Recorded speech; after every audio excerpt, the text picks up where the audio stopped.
perkara yang aku nak sharekan ni, ramai yang tak tahu yang buat business partnership dengan member kau. Lepas tu kau rasa macam tak sehaluan dengan member kau, kau pun withdraw daripada member kau tu setelah 3 tahun buat business partnership. Kau cuba check bila kau withdraw.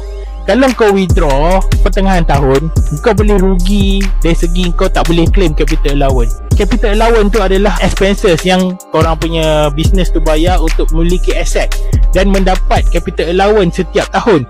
Dan capital allowance tu akan didistribute among the partner. That means dia boleh claim lah pada capital allowance tu dan boleh mendapat pengurangan cukai. Tapi kalau kau keluar daripada partnership pertengahan tahun ataupun bila-bila lah kau keluar, rugilah, kau tak dapat capital allowance.